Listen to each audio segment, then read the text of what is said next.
할렐루야. 우리 하나님께 감사와 영광의 박수를 드리겠습니다. 우리 함께 한번 기도하시고 하나님의 말씀 보겠습니다. 사랑하는 아버지, 은혜를 감사합니다. 주님, 이 나라를, 이 민족을 암탉이 병아리를 품듯이 품고 계시는 주님의 은혜를 믿습니다. 하나님, 저 북녘 땅에 있는 우리 동포들을 불쌍히 여기시고 사악한 집권자들은 하나님의 방법으로 심판하시고, 하나님, 우리 한국의 교회들이 회개하고 거룩해지고 거듭나게 하여 주셔서 다가올 통일을 준비하게 하여 주시고, 하나님의 영광이 이 민족을 통해서 열방으로 흘러가는 것을 보게 하여 주옵소서. 오늘도 주님의 말씀 앞에 엎드리오니 주님, 예배를 막는 모든 어둠의 권세들은 끊어주시고 오늘 주님의 음성을 들려 주시옵소서. 예수님의 이름으로 기도합니다. 아멘. 우리가 예수 믿고 나서 가장 먼저 그리고 가장 자주 접하게 되는 것이 바로 예배입니다. 교인이냐 아니냐를 사실 눈으로 보기에 가름하는 가장 큰 척도는 주일날 교회 가서 예배 드리느냐 아니냐, 그거죠. 예배도 종류가 많습니다. 주일 예배, 새벽 예배, 수요 예배, 금요 철야, 구역 예배, 가정 예배, 예배 굉장히 많죠. 그래서 교회를 조금 오래 다닌 사람들은 예배 무감각증에 걸려버렸어요. 그래서 그냥 예배를 매너리즘에 빠졌는데 또 안 하기는 또 찝찝하니까 그냥 예배를 해치워버리는 냉동된 이런 예배를 드리는 분들이 많습니다.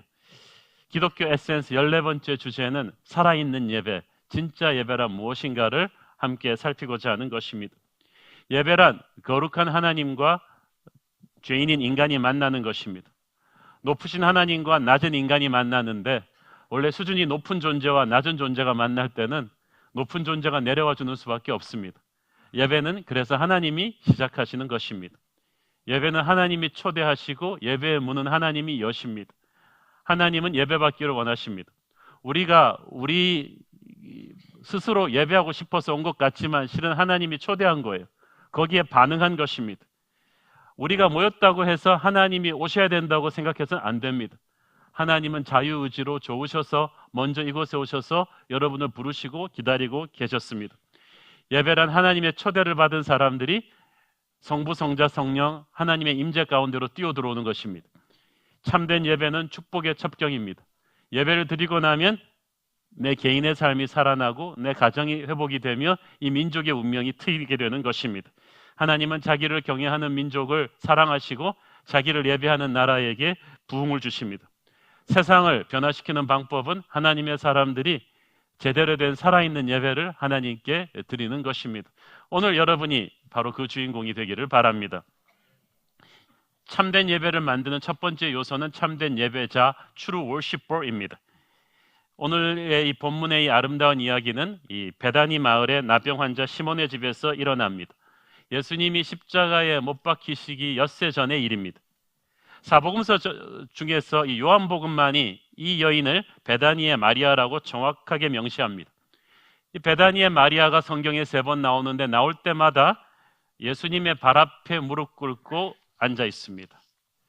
저는 예수님의 발 앞에 항상 마리아가 무릎 꿇고 조용히 앉아 있다는 것에서 우리가 배울 바가 참으로 많다고 생각합니다.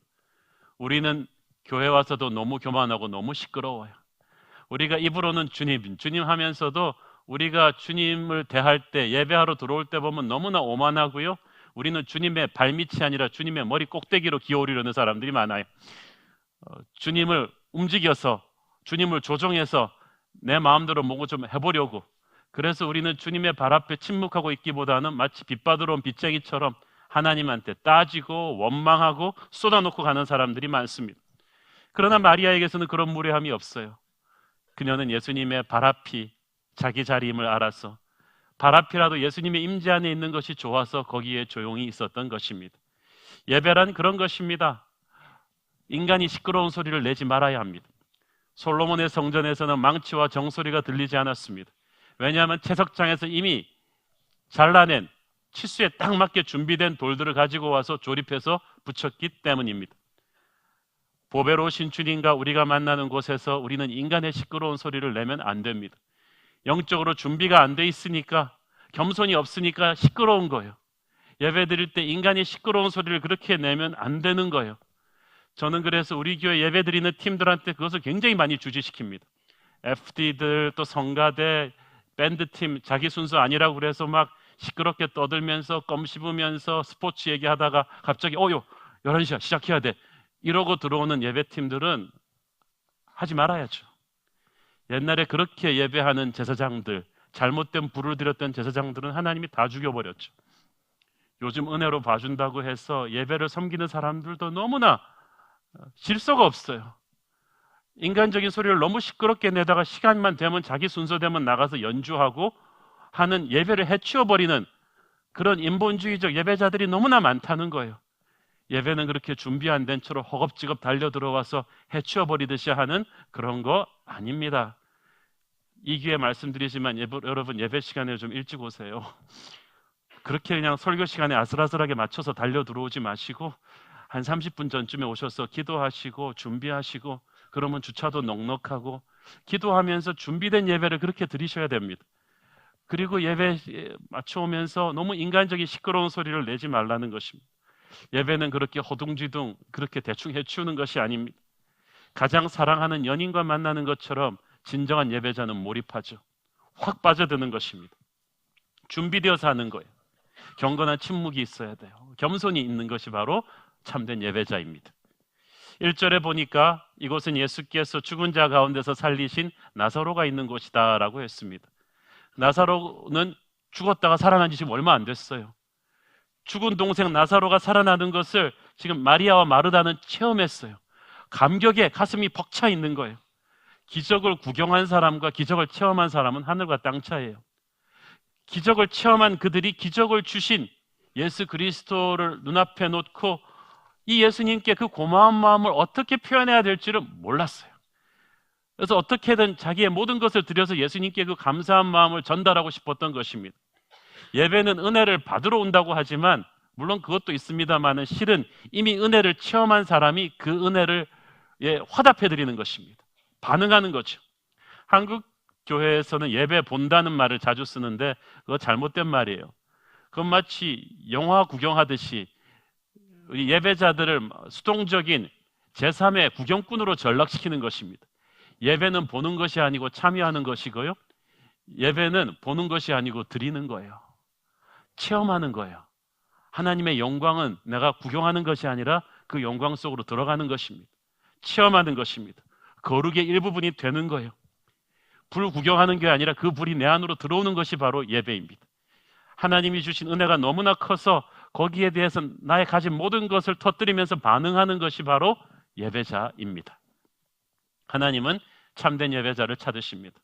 하나님은 목사를 찾는 것이 아니고 장로를, 집사를 찾는 것이 아니고 예배자를 찾으십니다. 가난하고 겸손하고 목마른 심령으로 주님 앞에 나오는 예배자. 누구든지 하나님 앞에 나올 때는 먼저 예배자로 시작하는 것입니다.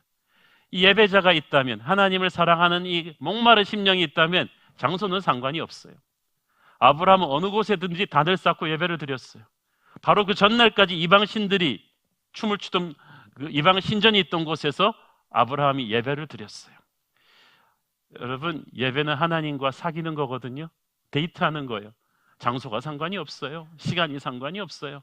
사랑하는 사람과 항상 만나듯이 우리는 언제 어디서든지 차 안에서든지 걸을 때든지 산책하든지 다 우리는 하나님과 사귐을 가질 수가 있는 것입니다. 그렇게 항상 24시간 하나님과 함께 사귀는 사람이 바로 이 자리에서도 파워풀한 예배를 드릴 수가 있는 거예요. 오늘 이 예배는, 성경에 나오는 이 파워풀한 예배는 베다니 마을의 뭉둥병자 시몬의 집에서 너무나 평범하고 가난한 집에서 일어났어요. 성경에서 나오는 엄청난 예배는 거의 다 성전에서 드려진 예배가 별로 없었어요. 뜻밖의 장소에서 터진 거예요. 예배하는 장소가 그렇게 중요하지 않습니다. 학교도 좋고 카페도 좋습니다. 어저께까지 이곳은 교총 선생님들이 세미나 하던 곳이고 결혼식 예식 드리던 곳이었습니다. 그러나 이 공간에 목마른 심령을 가진 저와 여러분이 있고 하나님의 영광이 있기 때문에 오늘은 이곳이 거룩한 땅이 되는 거예요. 모세가 광야에서 불타는 떨기나무를 보았을 때, 목동 생활하면서 불타는 떨기나무는 수없이 많이 보았습니다. 그런데 그날의 불은 달랐어요. 꺼지지 않는 불이었어요. 그 지극히 평범한 현상이 하나님의 불이 임하니까 지극히 엄청난 현상으로 바뀌는 거예요. 예배란 그런 것입니다. 지극히 평범한 것인데 늘 듣는 성과 같은데 늘 듣는 설교 같은데 어느 순간에 하나님의 영광이 거기에 탁 기름 붓는 거야. 그 순간에 임재를 느끼는 것입니다. 능력을 느끼는 것입니다. 예배라는 하나님의 임재거든요. 장소가 상관이 없어요. 제가 오래전에 월남전 때 포로가 되었던 한 미군 장교의 수기를 읽어본 적이 있는데 특별히 감동적인 장면이 포로 수용소에서 예배드리던 장면입니다. 포로 수용소에서는 육체적인 고문도 있고 음식도 쥐꼬리만큼 주고 그러니까 말할 수 없이 힘든데 그래도 그들을 살렸던 것이 예배랍니다. 예배를 어떻게 드렸는가? 설교자가 없고 성경책이 없으니까 성경책이 딱 한 권 있는데 다 낡아 빠진 그 영어 성경책을 월맹군 장교가 가지고 있어요. 그러면 예배를 드리는 대신에 굉장히 많이 얻어맞고 대표가 가서 월맹군 장교 앞에서 그 성경책을 1시간씩 베껴 쓸 수 있어요. 근데 베껴 쓰는 것도 월맹군 장교가 눈앞에다가 담배를 뻑뻑 피면서 막 꼬집으면서 방해하는 도중에서 필사적으로 베껴야 돼요. 그리고 베껴 쓴 것을 이제 감방으로 가지고 오면 하루 안에 돌려줘야 되기 때문에 감방에 딱 한 2장 베껴 써서 오면은 감방의 동료들이 쫙 돌려가지고 외우는 거예요. 김상사, 너는 요한복음 1장 1절부터 5절까지 외워. 외운 다음에 절대 잊어버리면 안 돼. 이제 우리가 여기서 나갈 동안에 너는 요한복음 1장 1절부터 5절이야. 진짜 말씀이 성육신 되는 거죠. 네가 이것을 한 자라도 잊어버리면 우리는 말씀이 텅 비는 거야. 그렇게 매주일 필사적으로 외운 거예요, 전부 다. 그렇게 해가지고 요한복음을 통째로 외우고 성경을 읽고 예배를 드리는데 또 큰 소리로 찬양하면 혼나니까 지금부터 어메이징 그레이스를 찬양합니다. 시작. 그러면 입 모양으로 찬양하는 거야. Amazing Grace. 와, 찬양하면서 다 우는 거예요. 한 번도 그렇게 찬양해 본 적이 없어요. 끝나고 나면 이제 성만찬을 하는데 빵과 포도주가 없잖아요. 그 쥐꼬리만큼 나오는 배급되는 그 마른 빵이랑 멀건 수프를 10분의 1씩 전부 다 세이브해가지고 성만찬을 위해서 모으는 거죠. 이것이 주님의 살입니다. 이것이 주님의 피입니다. 그들이 미국의 화려했던 교회당에서 예배드릴 때와는 비교할 수가 없는 성령의 강렬한 임재가 그 포로 수용소의 예배 가운데 있었고 그 예배가 그들을 죽음 같은 고통에서 살렸다고 했습니다. 여러분, 그 어떤 환경도 내가 예배드리지 못할 만큼 힘든 환경은 없습니다. 오히려 여러분이 지금 경제적으로 힘들고 몸이 아프고 바쁘고 인생이 너무 아프기 때문에 여러분이 예배가 필요해요. 그래야지 여러분이 삽니다. 깨진 부부관계도 살아있는 예배를 통해서 살아날 것이고 깨어진 부모와 자녀의 관계도 예배를 통해서 살아날 것이고 지금 쪼달리고 있는 여러분의 재정도 예배를 통해서 하나님을 회복하기를 원하시는 것입니다. 예배는 하나님의 임재입니다. 이 공간 안에 하나님이 계시다는 확신을 가지고 여러분 예배에 임하기를 바랍니다. 이것이 참된 예배자죠. 둘째로 예배에는 말씀이 있어야 됩니다. 예배의 엔진은 말씀이에요. 교회가 교회인 것은 거기에 말씀이 있기 때문이에요. 말씀이 끊어지면 그 교회 아닙니다. 아무리 건물이 좋고 조직이 있어도 그 교회는 교회로서의 의미를 상실한 거예요. 엔진이 없으면 자동차가 외향이 아무리 화려해도 그 차는 차가 아닙니다. 말씀이 떨어지면 그 교회는 죽은 거예요. 살아있는 교회 한가운데에서는 하나님의 말씀이 흘러나서 사람들을 바꿔놓습니다. 이 설교 말씀은 하늘의 메시지가 땅의 언어로 전달되는 것입니다. 하나님이 아무한테나 아무 때나 이 말씀 주는 거 아니에요. 말씀에 기근이 오면 말씀이 딱 끊어져요. 그러나 하나님이 여러분에게 오늘 말씀을 주고 있다는 것은 여러분을 사랑한다는 것입니다. 포기하지 않는다는 것입니다. 여러분의 이 상황 속에 하나님이 넣어주고 싶어하는 어떤 하늘의 메시지가 있다는 거예요. 이것을 붙잡을 때 이 말씀이 나를 살리고 나를 치유하고 내게 비상할 수 있는 능력을 주시는 것입니다. 요한복음 4장 23절 24절 시작. 아버지께 참되게 예배하는 자들은 영과 진리로 예배할 때가 오나니 곧 이때라. 아버지께서는 자기에게 이렇게 예배하는 자들을 찾으시느니라. 하나님은 영이시니 예배하는 자가 영과 진리로 예배할지니라. 아멘. You will worship the Father in spirit and in truth. 자, 여기서 영과 진리에서 이 영은 하나님의 영이 아니라 인간의 영이에요. 소문자 스피릿이거든요. 이 말은 무슨 말이냐 하면 하나님의 영은 문제가 없어요. 항상 우리의 영혼이 더러운 게 문제예요. 더럽혀진 우리의 영혼을, 여기서 진리라는 말은 하나님의 말씀이라는 뜻이거든요.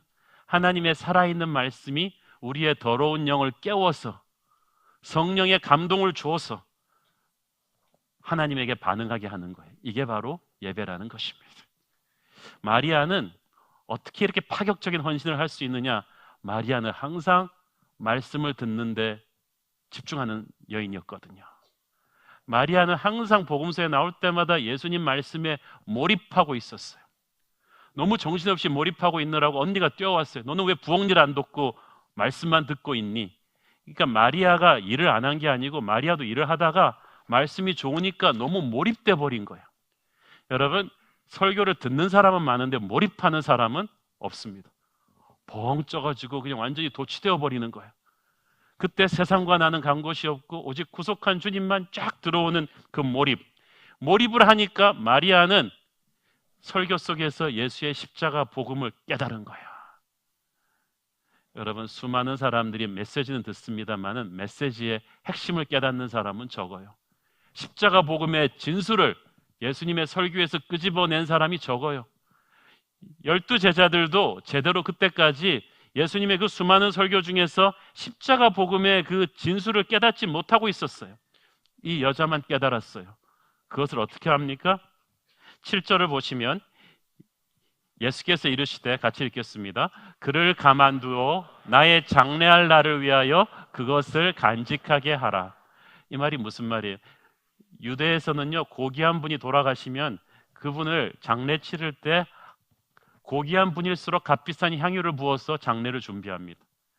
그러니까 예수님은 이 여자가 하필이면 많은 헌신 중에서 이 향유를 부었다는 것은 이 여자가 예수님의 다가올 십자가 죽음의 의미를 알고 있었다는 거죠. 그 죽음의 의미가 얼마나 귀한 것인지를 이 여인은 깨닫고 있었던 거예요. 이 여인은 그냥 말씀을 듣고 멍하니 좋은 설교는 이런 것이 아니라 그 예수님의 메시지 속에서, 삶 속에서 십자가 사랑을 붙잡은 거예요. 복음의 본질을 잡은 거예요. 복음의 본질이 무엇입니까? 우리 모두가 죄 가운데 태어나서 죄의 노예가 되었습니다. 어쩔 수 없이 다 지옥으로 가게 돼 있는 것을 우리의 힘으로는 스스로를 구원할 수 없기 때문에 하나님의 아들이 오셔서 그 죄값을 지불하고 우리를 죄에서 자유케 하십니다. 영원한 생명을 주십니다. 그것이 바로 복음의 진수예요. 이 복음의 진수가 듣기에는 간단해 보이지만 이게 간단한 게 아닙니다. 왜냐하면 진짜 사랑은 립 서비스가 아니거든요. 그 사랑을 위해서 우리가 어떠한 대가를 치를 것이냐, 그게 결정하는 거죠. 근데 예수님께서 내가 너를 이만큼 사랑한다, I love you this much, 그러시고 자기의 목숨을 내어놓았다는 것은 예수님이 우리의 목숨보다 더 우리를 사랑했다는 것입니다.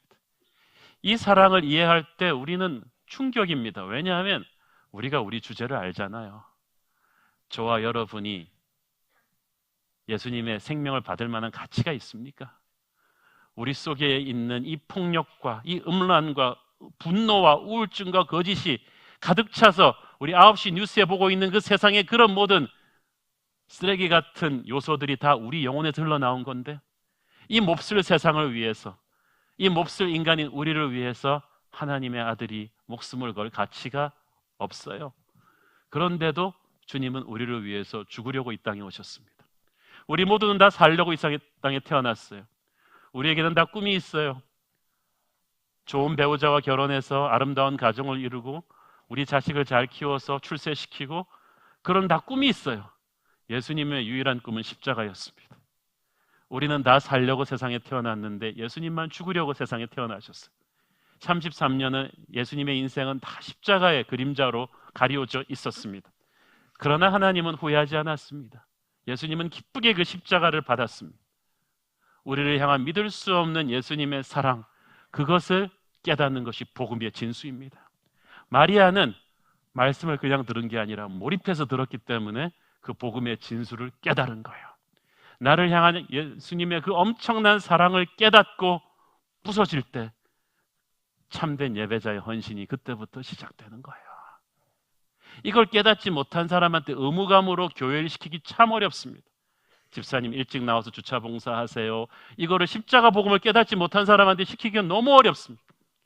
중요한 거는 말씀을 통해서 이 복음을 깨달아야 돼요. 나를 향한 사랑을 깨달아야 돼요. 그래야 예배의 정말 중요한 요소인 제물을 드릴 수가 있습니다. 예배에는 제물이 있어야 돼요. 마리아는 자존심을 깨고 그 남존여비 사상이 심한 그 당시 사회에서 남자들로 가득 찬 방에 들어왔습니다. 옥합을 깨뜨리고 한 근이나 되는 아주 이 값비싼 나드 향유를 예수님에게 부었습니다. 이 정도 되는 나드 향이면요, 적어도 300데나리온, 우리 돈으로 지금 3천만 원 이상의 시가입니다. 굉장히 비싸죠. 그 당시 1년 노동자 연봉입니다. 그 정도 향수라면은 샤넬 넘버 5 원액을 이만큼 갖고 와서 그냥 한순간에 깬 거예요. 근데 마리아가 결코 부자가 아니거든요. 아마 이 정도 향수를 장만하기 위해서는 마리아가 가지고 있는 은행 계좌를 다 비웠을 것입니다. 전 재산을 다 턴 파격적인 헌신을 한 거죠. 이 본문을 보니까 이 향유가 마리아가 찔끔찔끔 낸 게 아니라 터져서 완전히 온 집안의 냄새가 진동했다고 했습니다. 마가복음에 보면은요, 이 예수님의 머리에서부터 향유가 부어 내려져 왔다 그랬어요. 저희 교회가 이번에 그 임직자 리트릿 갔을 때 한 공동체 팀에서 연극을 했는데 바로 이 본문을 가지고 했거든요. 근데 그 연극에 출연하신 그 마리아 역 맡은 집사님이 향유를 깰 때 이마에다 대고 탕 깨더라고요. 그런데 그거 성경적인 거예요. 진짜 이마에서 깼으니까 예수님의 머리에서부터 이렇게 쫙 흘러내렸죠. 그래서 발까지 흘러내린 것을 마리아가 닦은 것입니다. 정말 요즘 스탠다드로도 파격적인 행동이죠. 예배는 경건하게 드리는 것이지만 동시에 이렇게 파격적으로 터뜨리는 거예요. 역동적으로 드리는 거죠. 이것은 판에 잘 짜여진 그 당시 율법이 말하던 잘 드리는 예배의 교과서가 아니었어요. 그런데 교과서대로 하면 재미없잖아요. 예배에는 질서가 있지만 교과서에 나오지 않는 나만이 할 수 있는 최고의 파격이 있어야 되는 거예요. 터뜨리는 거거든요. 표현하는 거거든요. 펄펄 뛰는 거거든요. 하나님은 역동적인 분이세요. 오순절 다락방에서 하나님은 역동적으로 하나님의 성령의 바람이 급하고 강한 불처럼 바람처럼 막 왔다 그랬잖아요. 예수님은 얼마나 역동적인 분이십니까? 에덴 동산에서 하나님은 막 거니셨다고 왔다 갔다 하면서 막 아담을 기다리셨다고 했어요. 예수님은 제자들을 만나러 물 위에서 배에서 이쪽까지 오는 걸 기다리지 못하고 막 물 위로 막 뛰어가셨어요. 역동적인 하나님. 하나님은 그렇게 파격적으로 우리를 사랑할 때 격식을 따지지 않고 사랑에 빠지는 왕자가 왕궁의 격식을 따지지 않고 사랑하는 것처럼 그렇게 파격적으로 우리를 사랑하셨습니다. 아까 제가 예배 드릴 때는 인간의 소리를 내지 말라고 했지 하나님께 반응하는 소리를 내지 말라 그런 건 아니에요. 예배는 그렇다고 해서 죽은 무덤같이 정적 속에 드리는 게 아닙니다. 하나님의 은혜에 터뜨리는 파격적인 외침은 있어야죠. 펄펄 뛰면서 눈물을 흘리면서 기뻐하면서 찬양하면서 저는 이런 좀 펄펄 뛰는 청년 찬양 예배가 좀 우리 교회도 만들었으면 하는 그런 마음이 있습니다. 이게 살아있는 예배죠. 마리아는 지금 큐시트 없는 걸 한 거예요. 그냥 옥합을 그냥 드리려고 왔다가 그냥 깨버린 거예요. 그 순간에 자신이 드릴 수 있는 최고의 것을 아낌없이 그냥 드린 거예요. 왜냐하면 이 마음을 주체할 수가 없는 거예요. 너무 좋아서 눈물 콧물 다 흘리면서 내게 주신 그 십자가 사랑이 너무 커가지고 마리아는 큐시트에 없는 교과서에 나오지 않는 파격적인 드림을 팡 해버린 거죠. 이게 정상적인 사람이 지금 하는 게 아닙니다. 완전히 예수님한테 흠뻑 가버린 사람이 하는 거죠. 몰입한 거예요. 마리아는 향유만 부은 것이 아니라 자기 머리털로 예수님의 발을 닦았다고 했습니다. 여인에게 있어서 이 머리가 얼마나 소중합니까? 우리나라 대한민국 여성들이 이 미장원에 가서 머리에 블리치하고 드라이하고 린스하고 샴푸하고 파마하고 무스하는데 드리는 돈은 우리나라 1년 국방 예산이죠. 엄청나게 정성을 쏟는 여인의 자랑이요 영광 같은 그 머리를 마리아는 예수님의 발을 닦는 걸레로 쓰면서 자기 1년 가난한 그녀의 모든 전재산을 털어놓은 향유를, 남들은 요만큼씩 쓰는 향유를 예수님의 머리서부터 확 부어버리는 그 파격, 그 충격, 정말 무리한 거죠. 오버한 거죠. 이 엄청난 예배는 무슨 뜻입니까? 마리아는 복음의 진수를 깨닫고 있었어요. 우리를 사랑하기 위해서 하나님께서 자신의 베스트인 예수 그리스도의 생명을 주었다는 것을 마리아는 알고 있었어요. 이분이 하나님의 아들이며 엿새 후에 이분이 십자가에서 돌아가심으로 온 인류를 살릴 것이라는 그것을 마리아는 알고 있었기 때문에 자신을 위해서 베스트를 드리면서 I love you this much 하는 하나님에게 자신도 가진 모든 것을 허겁지겁 팍 터뜨리면서 주님, 저 가진 것 얼마 안 되지만 나를 위한 당신의 사랑에 나도 이렇게 화답합니다. 나도 이렇게 주님을 사랑합니다. 예수님은 이 마음을 읽으시고 감동받으신 거예요. 이 12제자가 아닌 어떻게 이 마리아에게서 이런 믿음의 고백이 나왔겠습니까? 12제자는 그토록 공들인 12제자는 마지막 순간까지 누가 오른편 왼편에 앉아서 한자리 할 것인가를 다투고 있는데 이 여인이 자기 예수님이 이 땅에 오신 의미를 알고 있는 거예요. 그 십자가 사랑의 넓이와 높이와 깊이를 알고 반응하고 있는 거예요. 외롭고 힘드셨던 예수님이 눈이 번쩍 뜨이셨어요. 감동하셨어요. 예배는 하나님을 감동시키는 거예요. 보통 예배는 하나님이 우리에게 은혜를 주심으로써 시작합니다. 그래서 사람들이 예배는 그냥 우리가 와서 은혜 받는 자리라고 생각하는데요, 중요한 후반전이 빠졌어요. 예배의 또 하나의 중요한 축은 받은 은혜에 대한 우리의 반응입니다. 그게 드림입니다. 재물을 영어로 offering이라고 하는데 그 말은 헌금이라는 뜻이기도 해요. 드린다는 뜻이죠. 예배는 드림으로써 완성이 되는 것입니다. 드릴 때 아무거나 드리는 거 아니에요. 우리가 드린다고 하나님이 다 받으시는 거 아닙니다. 쓰다 남은 물건이나 재능이나 시간으로 대충 드리는 게 아닙니다. 내가 하나님과 나만이 아닌 내가 가지고 있는 최고를 지금 이 순간 가장 기쁜 마음으로 계산기 두드리지 않고 파격적으로 깨버리는 거죠. 이 재물은 물질만 말하는 것이 아닙니다. 여러분에게 주신 재능, 시간, 마음의 자세 다 하나님께 드리는 재물이에요. 그래서 적당히 드리는 예배는 보배로우신 주님을 모독하는 것입니다. 오늘 예배를 섬기기 위해 여러분은 각자 다른 부서에서 섬기셨어요. 저를 감동시키는 예배자들이 우리 교회에 많습니다. 제가 아침 7시 좀 넘어서 들어오는데 저보다 일찍 와서 주차장에서 담배꽁초 줍고 계시는 우리 주차위원들, 그분들은 우리가 월급 주는 분들 아닙니다. 60이 넘으신 사장님들이고 세상에서 열심히 존경받는 분들인데 영하 15도 때도 와서 담배꽁초 줍고 계십니다. 그분들의 예배는 그때부터 시작된 거예요. 누가 시키지 않았습니다. 옥합을 깨는 거죠. 그냥 주차 봉사만 기계적으로 해도 되는데 이거 다 담배꽁초 줍고 쓰레기 줍고. 여러분, 그런 주차위원들한테 여러분 차 주차하면서 불평불만 대들지 마세요. 누구는 성골이고 누구는 진골이라서 누구는 예배 시간에 늦게 와서 주차하면서 불평하고 누구는 아침 7시에 와서 오후 4시까지 있으면서 담배꽁초 주우면서 섬깁니까? 주님의 십자가에는 똑같이 받아놓고 어떻게 반응하는 건 그렇게 다를 수가 있겠습니까? 저는 성가대를 섬기는 분도 마찬가지고 저는 설교로 예배를 섬기죠. 저는 이 설교에서 옥합을 터뜨리는 설교를 해야 됩니다. 교회가 좀 컸다고 해서 설교를 오래 했다고 해서 그냥 대충대충 해치워버리는 것은 나를 향한 주님의 십자가 사랑을 모독하는 것입니다. 저는 그것을 스스로 용서해서는 안 됩니다. 성가대 연습도 마찬가지죠.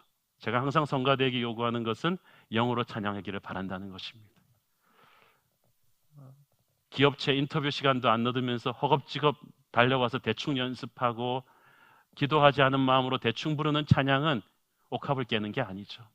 그건 주님을 모독하는 거죠. 우리 성가대 중에는 그런 분 한 분도 없을 거예요. 안내팀도 마찬가지고. 우리 주일학교 예배가 요즘 얼마나 뜨거운지 몰라요. 예배 전부터 와서 기도하는 부모님 선생님들이 있거든요. 준비하는 분들이 있어요. 그분들에게 누가 강요했습니까? 아니에요. 그분들은 예수님의 십자가 사랑을 깨달은 거예요. 그 십자가 사랑이 너무 좋아가지고 어떻게 하면 더 할까 싶어서 그렇게 자기의 옥합을 깨는 일을 하고 있는 것입니다. 사랑하는 여러분, 하나님은 행위를 보기 전에 여러분의 마음을 받으십니다. 교회에 헌금하기 전에, 교회에서 봉사하기 전에 여러분 그 순간에 이것이 내가 드릴 수 있는 최선인가를 스스로에게 물어야 됩니다. 그런데 많은 경우 그렇지 않거든요. 여러분은 똑똑하기 때문에 적당히만 해도 남들이 열심히 하는 것 정도 할 수 있거든요. 근데 그건 진짜 예배가 아니죠. 진짜 예배는 받은 것만큼 반응하는 거예요. 예배는 거룩한 낭비예요. 엄청나게 파격적으로 하는 거예요. 계산기 두드리는 게 아닙니다. 뭐 그렇게까지 오버할 필요가 있는가? 여러분 마리아를 보면서 그렇게 생각할 수가 있죠. 그렇지만 그것만 보지 말고 주님의 사랑을 생각하십시오. 하나님은 정말 오버해서 우리를 사랑하셨어요. 천사 몇 명만 보내도 되지 않을까 했는데 자신의 아들의 목숨을 주셨습니다. 하나님은 허리가 휘었어요. 무리했어요. 그런데 우리는 하나님한테 좀 무리 못한단 말입니까? 그런데 우리는 하나님한테 좀 오버해서 사랑을 표현 못해요? 우리는 조금만 헌신하고 무리해 놓으면 이제 피곤하다, 지쳤다, 나도 할 만큼 했다. 그런 짜증나는 예배를 드리지 않기를 바랍니다. 예배는 감격으로 하는 것입니다. 받은 사랑만큼 터뜨리는 거예요. 저는 매주 설교가 옥합을 깨뜨리는 이 여인의 심정으로 할 수 있게 되기를 바랍니다. 여러분의 매주 헌금이, 봉사활동이 옥합을 깨는 그런 것이기를 바랍니다. 옥합을 깨서 그 비싼 향유를 주님한테 다 드리는 것은 하나님이 주신 은혜가 최고라는 걸 인정해 드리는 거죠. 그의 이름에 합당한 칭찬을 해드리는 것입니다. 이걸 행동으로 선포하는 거예요. 하나님, 당신이 주신 은혜가 최고입니다. 그게 찬양이에요. 찬양은 하나님을 칭찬해 드리는 거거든요. 하나님을 하나님으로 인정하는 것입니다. 이건 정말 최고다. 더 이상 그럴 수가 없다. 진짜 찬양은 노래 잘하는 게 아니고 이 드림이 진실할 때 오는 거예요.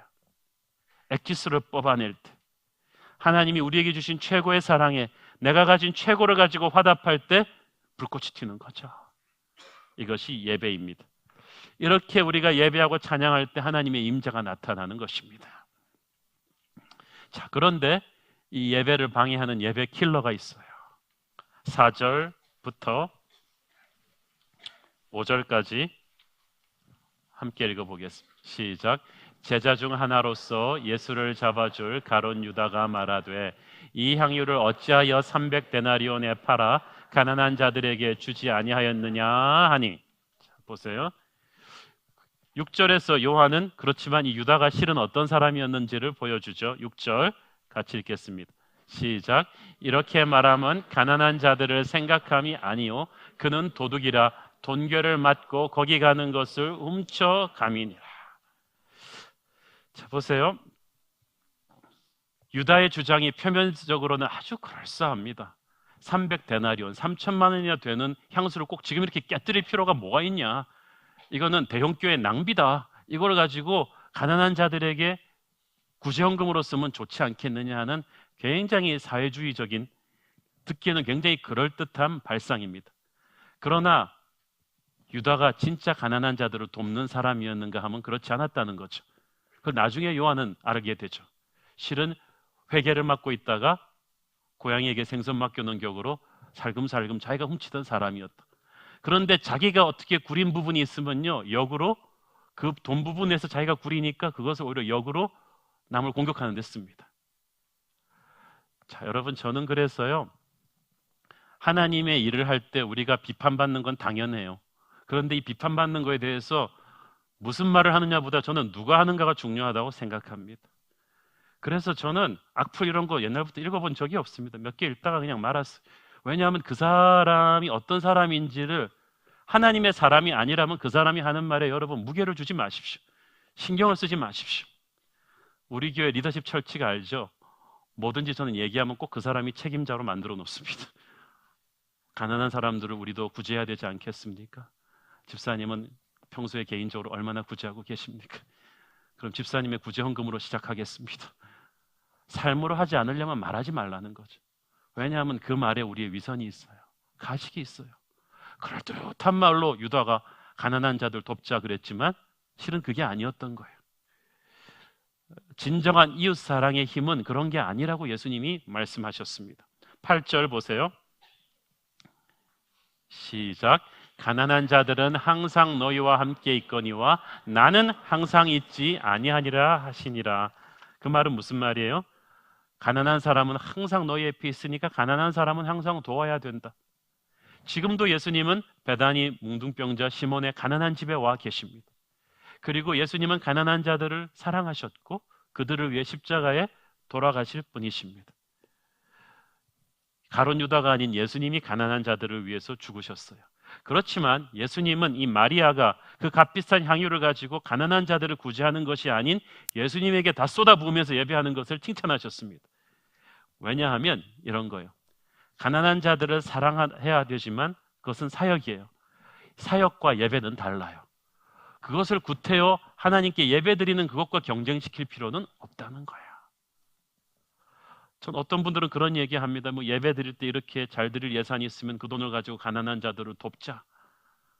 예배 드릴 때 헌금할 돈을 가지고 가난한 자 도울 생각하지 말고, 여러분 외국으로 휴가 갈 돈 줄여서 제주도로 가시고 그 돈으로 가난한 자를 도울 생각을 하세요. 여러분 그 쇼핑할 돈을 좀 줄여서 가난한 자를 도울 생각을 하셔야지 왜 하필이면 헌금할 돈을 가지고 경쟁을 시킵니까? 인간은 악해요. 어떻게 우리가 인간을 사랑할 수가 있습니까? 오직 사랑이신 예수 그리스도의 십자가 사랑을 체험하고 난 뒤에야 우리는 그 힘으로 남을 사랑할 수가 있는 거예요. 가난한 자를 사랑하지 말라는 것이 아니라 이건 순서가 거꾸로 됐다는 거죠. 예수님을 진실로 예배하는 자만이 가난한 형제를 사랑할 수가 있다는 것입니다. 마리아가 하나님께 정성을 들여 예배할 때 이것을 가룟 유다가 그럴듯한 명분을 들여서 공격했다는 사실, 그리고 다른 복음서에 보면 다른 제자들까지 가세해서 유다의 편을 들어서 마리아를 공격했다는 사실은 무엇을 가르쳐 줍니까? 예배는 영적 전쟁이라는 거예요. 그리고 그 영적 전쟁에서 이 사탄은 외부의 사람이 아니라 인사이더, 교회 안에 있는 유다와 제자들을 순간적으로 사용했다는 사실입니다. 우리 중에도요, 잘못하면은 잘못된 예배를 드리는 자는 참된 예배자를 공격하는 사탄의 도구로 사용될 수가 있어요. 그리고 그 공격하는 논리는 항상 그럴듯해요. 예배 시간에 가서 우리 가난한 사람들 돕는 봉사활동 해야지, 그 헌금 있으면 구제 헌금 해야지, 이런 그럴듯한 논리가 있는데 실제로 자기 삶에서 그러고 있는 사람은 그런 얘기도 하지 않아요. 예배와 가난한 사람을 돕는 것은 경쟁하는 게 아니에요. 그리고 살아있는 예배는 항상 그럴듯한 논리로 사탄이 공격한다. 그래서 우리는 기도하고 준비하고 예배로 들어와야 된다. 여러분, 중보기도팀이 기도로 준비하지 않은 예배는 반드시 사고가 생깁니다. 예배 도중에 휴대폰 울리는 게 그게 항상 사고인 줄 아세요? 결정적인 순간에 타이밍을 끊어요. 참, 이거 사고 아니에요. 멀쩡하던 사람이 설교 시간만 되면은 주무시다가 끝나면 딱 눈 뜨는 게 그게 사고일까요? 아니에요. 그 뭔가 있는 거예요. 예배에 나의 온몸을 드리는 준비가 없으면요, 우리 중보기도 팀이 준비하지 않으면 영적 전쟁으로 우리가 망가져요. 살아있는 예배가 얼마나 파워풀한지를 알기 때문에 예배 킬러가 있는 거예요. 이 살아있는 예배는요, 거짓된 영성을 드러나게 만들어요. 가룟 유다가 멀쩡하다가 갑자기 자기의 거짓된 영성을 드러내고 말았잖아요. 일주일 뒤에 성만찬 할 때도 가룟 유다는 드러났어요. 이 말은 무슨 말입니까? 진짜 십자가 복음이 나오면요, 그리고 진짜 십자가 복음에 제대로 반응하는 예배자가 있을 때 가룟 유다들이 드러난다는 것입니다. 거짓된 영성이 드러나는 거죠. 오늘 이 시간에 여러분 안에 있는 거짓된 영성이 드러나기를 바랍니다. 가룟 유다가 쫓겨나가기를 바랍니다. 가식적인 예배가 사라지기를 바랍니다. 참된 예배자에게는 하나님이 주시는 축복이 있습니다. 근데 마리아가 이 모든 비판을 당하면서도 침묵하고 있었어요. 여러분, 교회에서 하나님의 일을 할 때 항상 사람들이 여러분을 인정하고 칭찬하지 않아요. 공격이 들어와요. 그렇지만 여러분, 인간적인 방법으로 영적인 전쟁은 하는 게 아닙니다. 같이 소리 높여서 맞서 싸우지 말고 침묵과 예배로 예수님을 바라보면서 그냥 계속 정진하십시오. 그러면 예수님이 여러분을 지켜주세요. 예수님이 마리아를 변호하시고 높여주십니다. 7절에서는 주님이 마리아를 감싸주시면서 가만두라, leave her alone. 그 여자를 건드리지 말라고 제자들을 야단치십니다. 마가복음 14장 6절에서는 좀 더 자세한 설명 나옵니다. 시작. 예수께서 이르시되 가만두라. 너희가 어찌하여 그를 괴롭게 하느냐. 그가 내게 좋은 일을 하였느니라. 영어로 보니까 She has done a beautiful thing to me. 그녀가 내게 너무나 아름다운 일을 했다고 합니다. 예배를 받으시는 분이 주님이신데 주님이 이 예배자의 행동이 너무나 내게 아름답다고 하시면 끝난 거죠. 여러분, 마리아를 보호하시고 높여주시는 예수님은 참된 예배자의 예배 위에 부어주시는 성령의 임재입니다. 그게 기름 부으심이에요. 예배 가운데 이게 꼭 필요하거든요. 예배는 내가 드려서 끝나는 게 아니라 하나님이 받으심으로써 완성되는 거예요. 참된 예배자의 마음을 하나님이 받으시고 인정해 주시고 선포해 주시는 예수님의 말씀은 바로 성령의 응답이에요.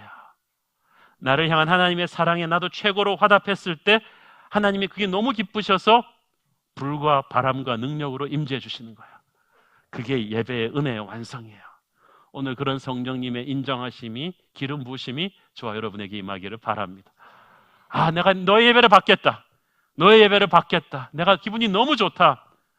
그리고 그 하나님의 기쁜 마음으로 우리에게 축복을 부어주시는 게요.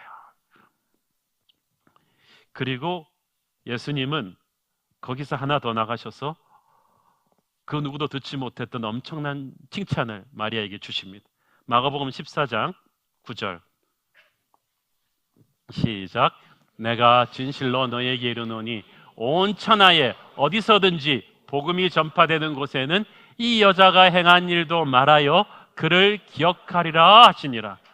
와, 예수님이 참고로 말씀드리면 이런 칭찬을 한 인간은 이 여자 하나뿐입니다. 베드로, 바울 아니에요. 다윗도 이런 칭찬은 들은 적이 없어요. 예수님이 행하신 그 수많은 기적 중에, 그 수많은 설교 중에 복음이 전파되는 곳에는 반드시 이 이야기도 세트로 같이 가서 말해라고 한 것은 이 스토리밖에 없습니다. 이 여자는 전무후무한 칭찬을 들은 거죠. 예수님이 왜 이 사건을 이토록 중요하게 생각하셨는가? 왜냐하면 이 여자의 예배는 하나님의 은혜에 인간이 어떻게 반응해야 되는지를 가장 모범적으로 보여줬기 때문입니다. 복음이란 무엇이라고 했죠? 하나님이 나를 너무나 사랑하셔서 내가 너를 이만큼 사랑한다면서 자신의 베스트인 아들인 그리스도를 십자가에 내놓으면서 다가오신 것이라고 했습니다. 그 복음에 대해서 우리는 어떻게 반응합니까? 저도 주님을 그만큼 사랑하고 싶습니다 하면서 내가 가진 모든 것을 정신없이 계산기 두드리지 않고 완전히 몰입해서 눈물 콧물 다 흘리면서 팡 쏟아내는 게 바로 예배예요. 이것이 복음에 대해서 반응하는 것이고 최고의 사랑에 최고의 헌신으로 화답하는 이 손뼉이 터질 때 감동이 터지는 거예요.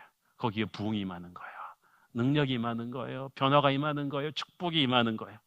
그것이 바로 살아있는 예배입니다. 예배는 반응이거든요. 하나님의 베스트에 나의 베스트를 가장 즐겁게, 가장 열정적으로 계산기 두드리지 않고 몰입하면서 쏟아낼 때 이런 예배를 드리고 나면 기분이 좋아지는 게 아니라 인생이 변합니다. 여러분은 예배에서 은혜 받았다 그러면 기분이 좋아지는 걸로 또 생각하죠. 아, 오늘 예배 좋았어. 그게 아니에요. 인생이 바뀌어요. 그 불타는 떨기나무에서 하나님을 예배하기 전까지 모세는 허리 휘어진 80대 노인에 불과했는데 살아있는 하나님을 만나고 나니까 지팡이 하나 쥐고 가서 이집트를 덜덜 떨게 하며 200만 민족을 이끌어내는 지도자가 됩니다. 살아있는 예배를 드리고 나면 여러분이 바뀔 거예요. 여러분의 자녀가 바뀔 거예요. 이 민족의 운명이 바뀔 거예요. 통일이 올 거예요. 하나님의 은혜가 우리 민족을 통해서 열방으로 가는 역사가 일어나게 될 것입니다. 살아있는 예배를 체험한 사람은 야, 예배 좋았지가 아니라 나 이제 이렇게 못 살겠어. 나 이제 하나님의 쓰임을 받겠어. 헌신자가 되는 것입니다. 오늘 저와 여러분이 이런 예배자로 거듭나게 되기를 축원합니다. 나 중심이 아니라 주 예수의 이름을 높여드리는 그런 예배자가 되십시오. 기도합시다. 사랑하는 아버지, 은혜를 감사합니다.